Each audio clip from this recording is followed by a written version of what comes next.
hello YouTube, and perhaps I should say hello BookTube, because this is my first book review, and that's probably more appropriate. I have made a previous video about my book club, celebrating or reviewing our progress for our second year anniversary, and I'll put the link for that up whichever side that is. And in that video I laid out the criteria for how I select stories for book club, and this particular story breaks all those rules. So I don't know if it's worth going and watching that video if you haven't already or not. But this is a review of not the whole collection, but a story from this collection, and I have a lighting problem, so I don't know how well you can see that. Not very well. Oh, there we go. Anyway, the author is Ted Chiang, and this collection is called. That's not coming up very well. It's a very nice book, and it's very shiny, and that's why the light doesn't like it for some reason. The collection is called Stories of Your Life and Others, and it was that particular story, Stories of Your Life, that we read. So why did it break the rules? Well, first of all, it is not actually a short story. It's more of a novella. It's quite long, and sometimes I break the rule. This is the downside of not reading the stories first. Sometimes I break that rule for me that's okay as a reader and an English speaker, native English speaker. But for my members who are not native speakers, yeah, they don't always appreciate it, but because they don't have hours to read the stories necessarily for the club. But I actually had read this. I had read this before. I got this collection. I don't even know why I had this collection. I got this. Let me tell you a little bit actually about who it is. This guy Ted Chiang is very interesting, and his work has been consistently good. I've only read this collection, but every single one of these, in some way, is and was, at least the first time I read it, fantastic.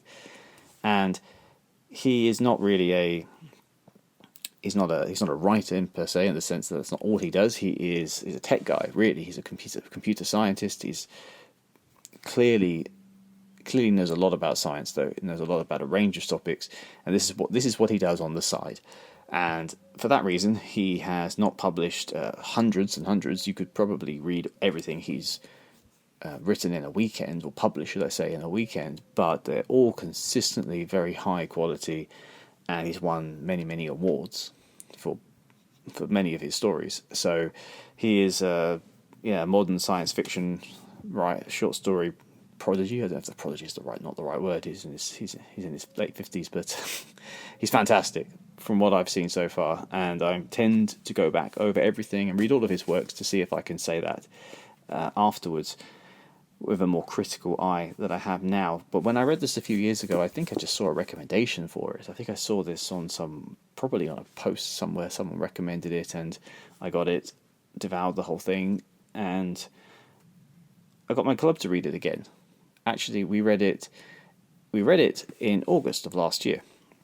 And when I was reviewing everything that we read in the whole year, this just spoke to me. This jumped out at me, and I thought, I really want to read this again. So I've read this now 3 times, and each time it gets better and better and better. So this is where. What else can I tell you about this before we get to spoilers? I've mentioned who the author is.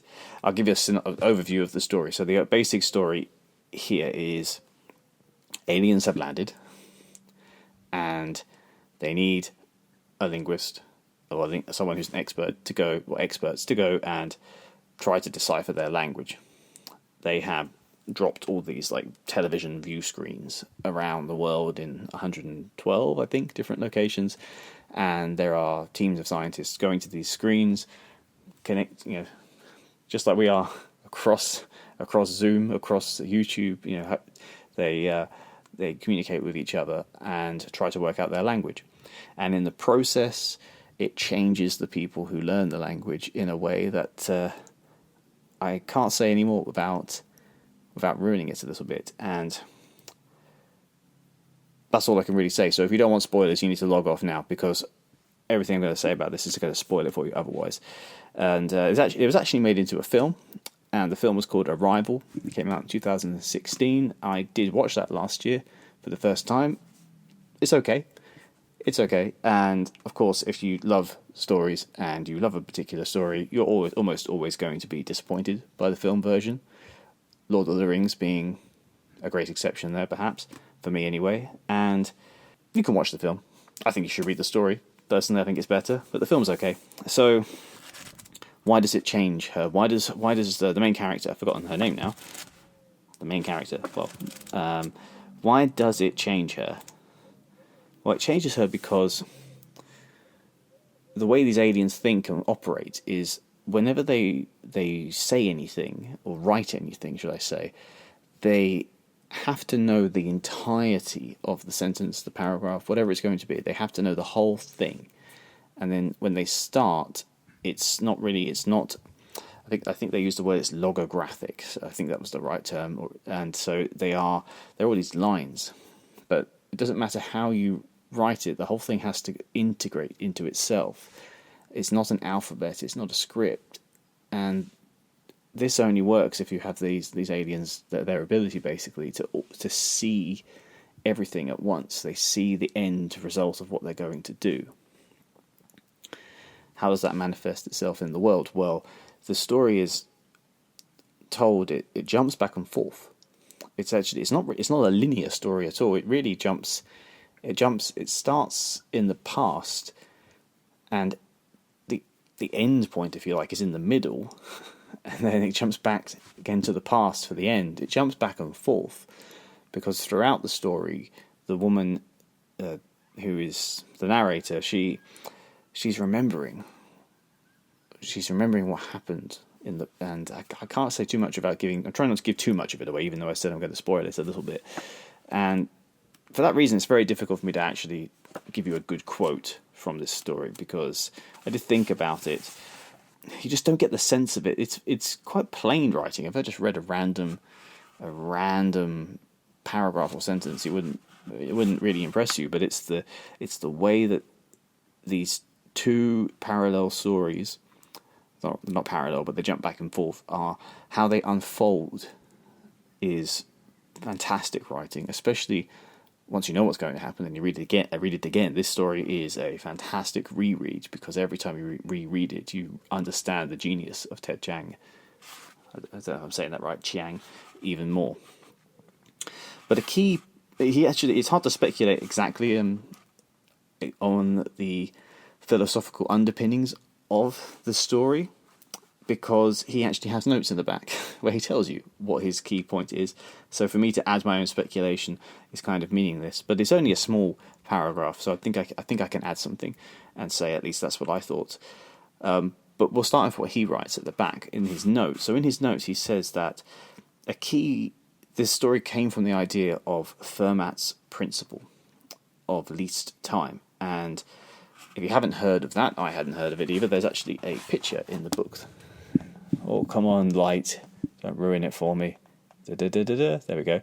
This is the principle, okay? And it's all about how light moves through water, and how when it moves through water, it changes the speed and the direction. But this whole concept is what inspired the story. I'm dancing around this, so I am going to try and explain it properly. In fact, I should try and explain it properly. If I've said I've understood it, then that's what I should do. So let's use the images. So in the first image, this is what happens. There you go. That's what happens when light hits water.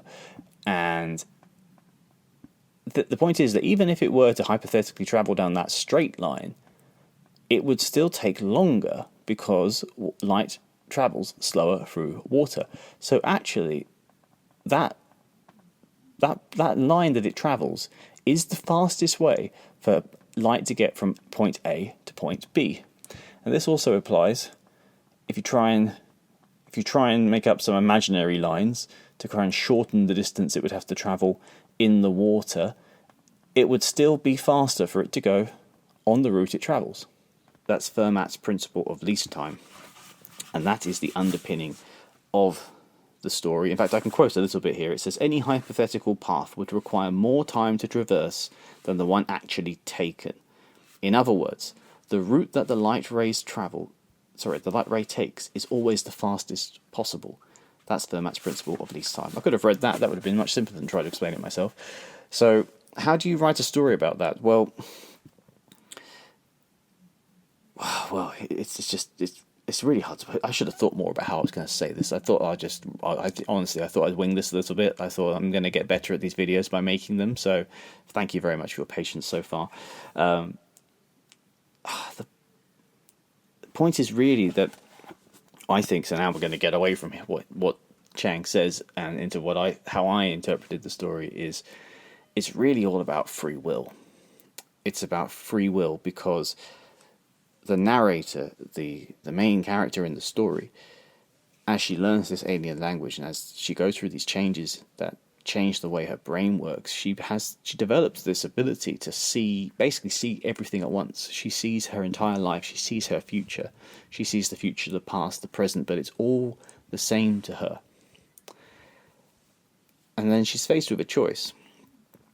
She's faced with the choice of whether or not she's going to have a child when she knows that child's fate. She knows what's going to happen. She knows that she is going to outlive her own daughter. But she chooses to do it anyway. And I think that's so much. Life is so much like this. There is, it's not really free will as a subject. If you really start to think about it, it's so much more complicated than just do you have a choice at any moment in time? Yes, you do, but there's still this other part of me that notices that when you actually have the end result in mind, when you know what the end is, if you're working towards a particular end, then the choices, you don't really have free will in the sense that there are only so many choices you can make that are going to take you to that end. And in this, the narrator knows that when she's going to have her child, basically to conceive her child, she knows that there's going to be an extreme painful end, but she also knows there's going to be extreme joy. And she chooses to play her role on the stage, effectively, to bring up Shakespeare's idea. She chooses that, and I think there's just a lot to that idea, that it's not a case necessarily of complete free will or we completely have no control. There is sort of a choice in choosing to play your part on the stage. And you can see that in many ways. You can see that in how if you choose to play the part of a father, a mother, for example, there are certain things you have to do, certain sacrifices, certain steps. You're kind of free to choose to a certain extent, but if you want positive outcomes, if you want things to go well, you kind of have to follow a certain script. You have to do certain things. You have to play your part on the stage, and that in choosing to do that can be freeing. It can be a sense of free will. At least this is what it means. This is what I was getting from it anyway. I don't know if anyone would necessarily agree with this. I don't know if that's what Ted Chiang was getting from it, but these are just some of the thoughts I had. And also last year when we read this, at the same time I was reading Marcus Aurelius's Meditations, and that's a big part of that of his ideas of Stoicism in there as well. A link to this idea that we have to play that role. We don't. Whatever your role is, whatever your station, play it to the best of your ability, and the ultimate good, the ultimate best, or to bring it back to Fermat's principle, what will get you to that final point that you're going to fastest is that. I probably should write this out in more detail next time. thinking about it. But hopefully, if you're here, you enjoyed that, or you have a similar way of looking at stories. This really was about one of the great things for me that I'm getting more and more out of stories as I read through here's my great books collection, and a key point of this is the Great Books of the Western World by Britannica, and a key point of this is they trace the different ideas that have been explored and examined and keep needing to be explored and examined throughout Western literature. And I really find that when you take that way of looking at stories, like what ideas are they dealing with and what do I think of them, I get so much more out of the story. And that's really been influencing my approach here. I can already feel, as I was speaking here, all of the holes in the argument, all of the bits that need working on. But anyway, thank you for joining me on this. And if you have read this story, or if you're intrigued to read the story, or if you do read it after watching this, please leave a comment and let me know what you thought about it, or what you think about this idea and what it has to say about free will. I love the fact that this took a scientific principle and turned it into an entire story. And that's everything I have to say about it. Have a great day, and see you next time.